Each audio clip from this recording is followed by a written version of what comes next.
ہمارے بچوں کو سب سے پہلے جو چیز یاد کراتی ہیں شیعہ مائیں، وہ نعت علی. ٹھیک ہے، میں اگر غلط کہہ رہا ہوں مجھے روک دیں.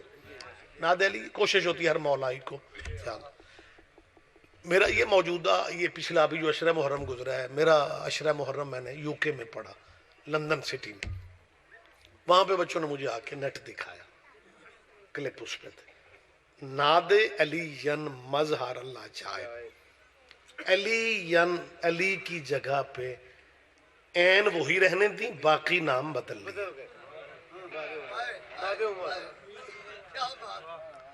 وضاحت میں نہیں کروں گا، ایک تو وقت نہیں ہے، دوسرا وقت نہیں ہے.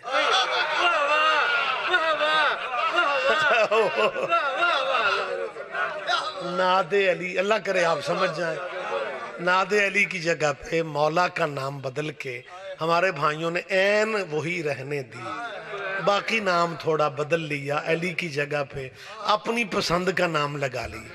ناد علی کا مطلب کیا ہے؟ علی کو مدد کے لیے بلانا، اور اس نعت کا مطلب ہی یہی ہے کہ انہیں مدد کے لیے بلانا. لہذا میں مشورہ دے رہا ہوں کہ اگر ہماری ضد میں کسی کو مشکل میں بلانے پہ آ گئے ہو تو اچھی بات ہے، ہمیں اچھے لگتے ہو. لیکن ارشاد گل مجھے کہے ہندالہ آپ نے 12 سفر آنا ہے، یہ مجھے بلائیں میں بلانے پہ نہ ہوں، اگلے سال یہ کیسے بلائیں گے؟ کیونکہ بلایا اسے جاتا ہے جو بلانے پہ آ جائے. اوئے ہوئے ہوئے ہوئے، کوئی تو سمجھو، کوئی تو سمجھے. زندہ ذہن میرے سامنے بیٹھے ہیں. بلایا اسے جاتا ہے جو بلانے پہ آ جائے، اور جو نبیوں کے بلانے پہ نہیں آئے تھے تیرے بلانے پہ کیسے آئیں گے؟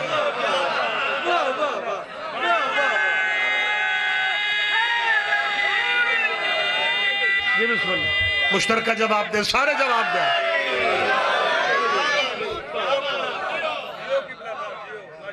لہذا صاحبان گرامی قدر بات میں نے کلوز کر دی.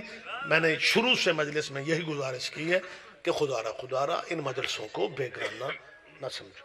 ان مجلسوں میں ان کا ذکر ہوتا ہے جن پہ آپ بھی درود نہ پڑھیں تو آپ کی بھی مسلمانوں نماز نہیں ہوتی.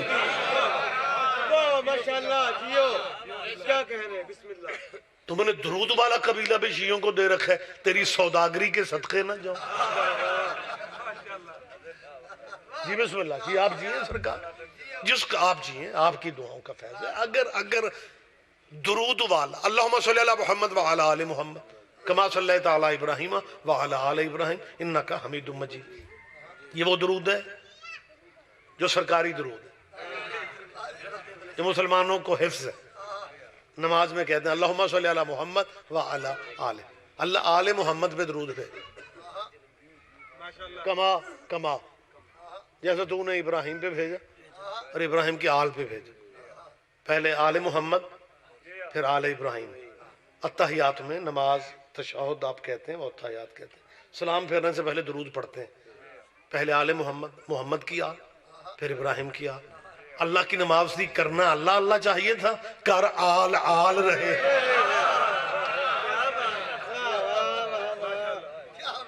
لہذا جو نماز کے بعد درود پڑھتے ہو حوصلہ کرو، نماز میں پڑھ کے دکھاؤ.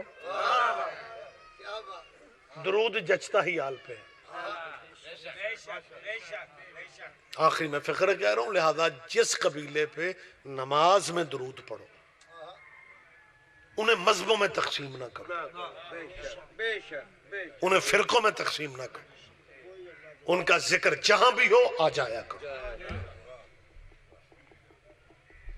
جس محفل میں ذکر ہو، سنیوں کے گھر میں ہو، شیعوں کے گھر میں ہو. میں سیدوں کے مہمان ہوں پورے پنڈ کا، اپیل کر رہا ہوں. محرم گزرے، سفر جاری ہے. آپ اپنی مسجد کے مولوی سے کہیں کہ ذی الحج میں آپ حضرت ابراہیم کی باتیں ہمیں سناتے ہیں، رمضان میں آپ قرآن اترنے پہ درس دیتے ہیں، محرم سفر میں آپ کربلا کی بات کیوں نہیں کرتے؟ اگر وہ کریں تو بہت بہتر ہے، نہ کریں تو جہاں ہو رہا ہو ذکر وہاں آ جایا کرو. اور اگر مجبوریاں مجلس میں نہیں آنے دیتی، پھر دفتر میں ہو یا فیکٹری میں ہو، دکان پہ ہو یا گھر میں ہو، ہمیں بہانے سے محرم سفر میں حسین کا نام بہانے سے. مسلمانوں میں آپ کو طریقہ بتا رہا ہوں، بہانے سے حسین کا نام لے لیا کرو تاکہ تیرے کندھے کے فرشتے لکھ لیں یہ یزیدی مسلمان نہیں، یہ حسینی مسلمان ہے.